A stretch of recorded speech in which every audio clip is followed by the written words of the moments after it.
লেকটাউনে ৪৪ ফুটের মেসির মূর্তিটি যে কোনো মুহূর্তে ভেঙে পড়ার আশঙ্কা। মূর্তিটি পড়ে গিয়ে যাতে কোনো দুর্ঘটনা না ঘটে সেই জন্য তাকে দড়ি দিয়ে বেঁধে রাখা হয়েছে। অক্ষত অবস্থায় এত বড় মূর্তি নামানোটাই বড় চ্যালেঞ্জ বলে মনে করছেন পিডব্লিউডির ইঞ্জিনিয়াররা।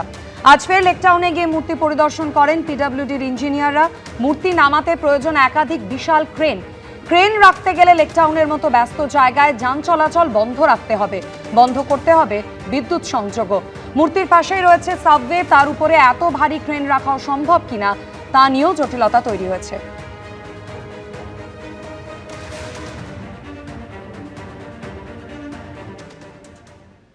ধরুন মেসিকে নিয়ে এসে অপমান করা হলো, তার মূর্তি তৈরি হয়েছে, সেখানেও কাটমানি খাওয়া হয়েছে। 1 বছর টিকবে না একটা মূর্তি? কি ধরনের চুরি হয়েছে, কি ধরনের অসম্মান! বিশ্ববিখ্যাত একটা ব্যক্তির মূর্তি আমরা বসালাম, সেটা ভেঙে পড়ছে, আর এটা খবর হচ্ছে। খুব লজ্জার জন্য টিএমসি বাঙালির নাক কান সব কেটে দিয়েছে। বেপরোয়া গতিতে গাড়ি চালিয়ে পথচারীকে ধাক্কা মারার অভিযোগ। গ্রেপ্তার করা হলো রাজগঞ্জের অপসারিত বিডিও প্রশান্ত বর্মনকে। আর এই প্রশান্ত বর্মনই আবার দত্তাবাদের স্বর্ণ ব্যবসায়ী স্বপন কামিল্লাকে অপহরণ এবং খুনে মূল অভিযুক্ত। যদিও ধাক্কা মারার মামলায় তাকে বারাসাত কোর্টে তোলা হলে জামিন দেয় বিচারক। প্রশান্ত বর্মন সে ভিডিওকে মনে পড়ছে, যে ভিডিও দুর্নীতিগ্রস্ত, সেই ভিডিও ও ড্রিঙ্ক করে গাড়ি নিয়ে আসছিল।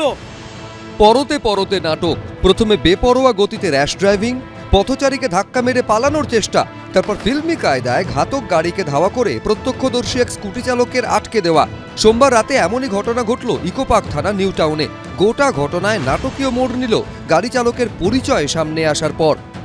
এই সেই ভিডিও প্রশান্ত বর্মন, সেই ভিডিও দুর্নীতিগ্রস্ত, ড্রিঙ্ক করে যাচ্ছে মেহকি পাঞ্জাবের সামনে দিয়ে। এই যে অভিযোগ, পথচারীকে যে গাড়ি ধাক্কা মারে তার স্টিয়ারিং যার হাতে ছিল তিনি প্রশান্ত বর্মন।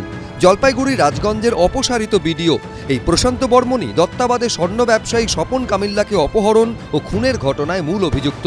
প্রত্যক্ষদর্শীর দাবি, এই অপসারিত বিডিও প্রশান্ত বর্মনই সোমবার রাত 10টা নাগাদ নিউ টাউনে একটি গাড়ি নিয়ে দ্রুত গতিতে যাচ্ছিলেন।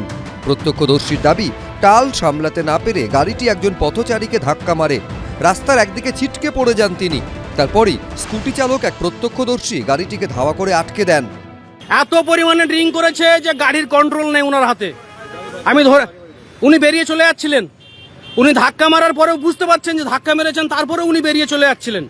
আমি ছুটে এসে ওনার সামনে স্কুটি লাগিয়েছি, ওনাকে আটকেছি, পুলিশদেরকে ডেকেছি। এরপর প্রত্যক্ষদর্শী যুবককেও কার্যত শাসাতে দেখা যায় অপসারিত বিডিও প্রশান্ত বর্মনকে। আমাকে চেনেন? আমার নাম কি? আমার নাম কি? কি নাম আছে আমার? তুমি একটু শান্ত থাকো। এরই মধ্যে ঘটনাস্থলে চলে আসে ইকোপার্ক থানার পুলিশ ও কর্তব্যরত ট্রাফিক কর্মীরা। পুলিশের সঙ্গে বাকবিতণ্ডায় জড়িয়ে পড়েন অপসারিত বিডিও প্রশান্ত বর্মন। আমি কেন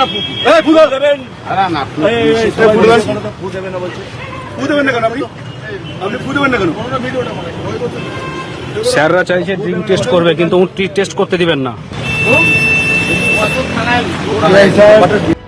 এরপরই রাজগঞ্জের অপসারিত বিডিও প্রশান্ত বর্মনকে প্রথমে আটক এবং পরে গ্রেফতার করা হয়। বাজেয়াপ্ত করা হয় তার গাড়ি। এই মুহূর্তে অ্যারেস্ট করে তাকে যে কোর্টে নিয়ে যাচ্ছে সেটা হচ্ছে মূলত গতকাল রাতে থার গাড়িতে ইনটক্সিকেটেড অবস্থায় তিনি যে কাণ্ড নিউ টাউনে ঘটিয়েছেন তার প্রেক্ষিতে অ্যারেস্ট হয়েছেন। অপসারিত বিডিও প্রশান্ত বর্মনের বিরুদ্ধে পথচারীকে গাড়ির ধাক্কা মারার অভিযোগে জামিনযোগ্য ধারায় মামলা হয়। বারাসাত আদালতে তোলা হলে তাকে জামিন দেয় বারাসাত আদালত। কিন্তু আইনজ্ঞ মহলের একাংশের বক্তব্য, পুলিশের সামনে সুবর্ণ সুযোগ এসেছিল প্রশান্ত বর্মনকে স্বর্ণ ব্যবসায়ী খুনের মামলায় গ্রেফতার করার। কারণ খুনের মামলায় চলতি বছরের 31শে জানুয়ারিতে দায়ের করা চার্জশিটে বলা হয়েছিল তদন্ত চলাকালীন নিম্ন আদালত থেকে আগাম জামিন নেন অভিযুক্ত প্রশান্ত বর্মন। কিন্তু কলকাতা হাইকোর্ট তার আগাম জামিন খারিজ করে দেয়। এরপর সুপ্রিম কোর্টের দ্বারস্থ হন অপসারিত বিডিও প্রশান্ত। কিন্তু সুপ্রিম কোর্টও কলকাতা হাইকোর্টের রায় বহাল রেখে অভিযুক্তকে 23শে জানুয়ারির মধ্যে আত্মসমর্পণ করতে বলে। তারপরও অভিযুক্ত আত্মসমর্পণ করেননি এবং গ্রেফতারি এড়াতে পালিয়ে বেড়াতে শুরু করেন। তার বিরুদ্ধে গ্রেফতারি পরোয়ানা জারি করে তল্লাশি চালানো হলেও তাকে পাওয়া যায়নি। এরপর চার্জশিটে বলা হয়, পরে কোনো সূত্র বা প্রমাণ পাওয়া গেলে মামলা নতুন করে খোলা হবে এবং সাপ্লিমেন্টারি চার্জশিট দেওয়া হবে। ফলে এখানেই প্রশ্ন উঠছে, এবার হাতে পেয়েও কেন ছেড়ে দেওয়া হলো অভিযুক্ত প্রশান্ত বর্মনকে? অন্যদিকে আরেকটি মহলের আবার বক্তব্য, তৃণমূল সরকারের আমলে দায়ের চার্জশিটে প্রশান্ত বর্মনের নামই রাখা হয়নি। 5 জনের নাম চার্জশিটে থাকলেও তার নামই ছিল না।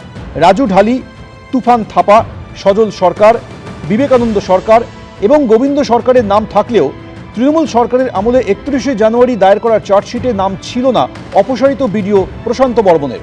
ফলে প্রশ্ন উঠছে, চার্জশিটে নাম না থাকলে কি করে খুনের মামলায় প্রশান্ত বর্মনকে গ্রেফতার করা যেত? তাই আগের সরকারের আমলে পুলিশের ওই পদক্ষেপ ঘিরেই এখন প্রশ্ন উঠছে। সৌমিত্র রায়, মৈত্র ঠাকুর চক্রবর্তী, সমীরণ পাল, এবিপি আনন্দ। হাইকোর্টের রক্ষা কবচ রইল না ফলতার জাহাঙ্গীর খানের। পরাজিত তৃণমূল প্রার্থীর অন্তর্বর্তী রক্ষা কবচের মেয়াদ বাড়ল না কলকাতা হাইকোর্টে।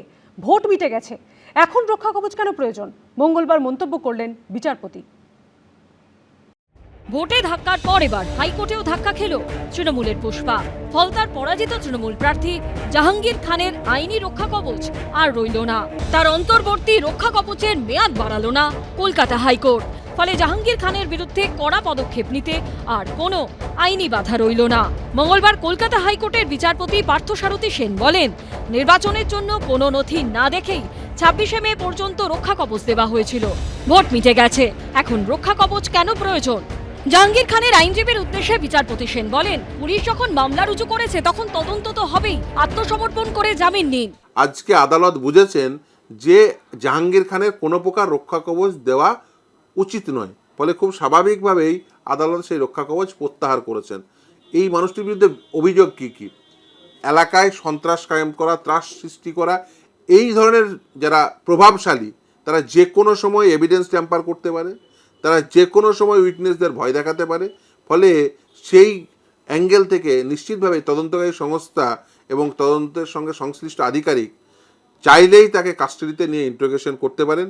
21শে মে ছিল ফলতায় পুনর্নির্বাচন, কিন্তু ভোটের আগেই ময়দান ছেড়ে পালান তৃণমূল প্রার্থী জাহাঙ্গীর খান। ভোটের আগে ফলতায় প্রচারে গিয়ে জাহাঙ্গীরের নাম শোনা যায় মুখ্যমন্ত্রীর মুখে। সব এফআইআর হয়েছে, গুন্ডামি করতে দেব না। কোথায় পুষ্পা? কোথায় আপনি?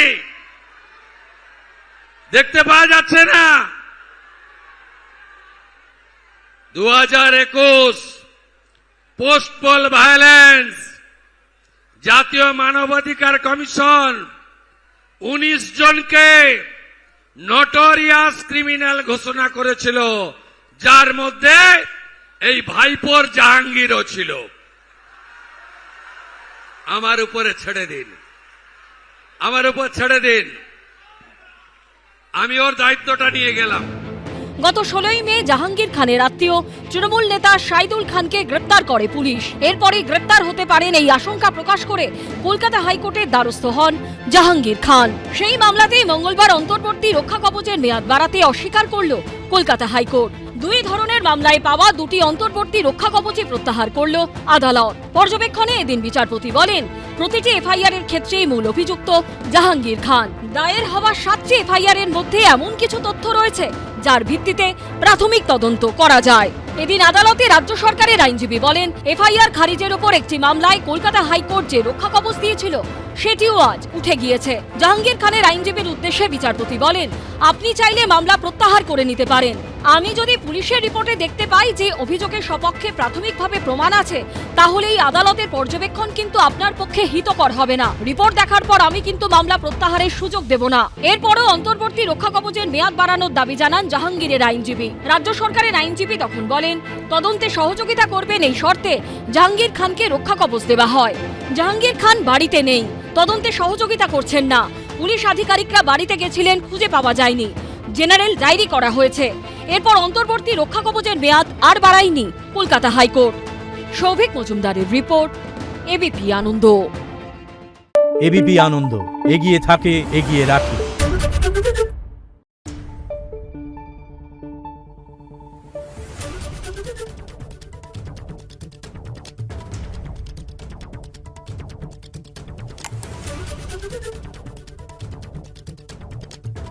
Thank you.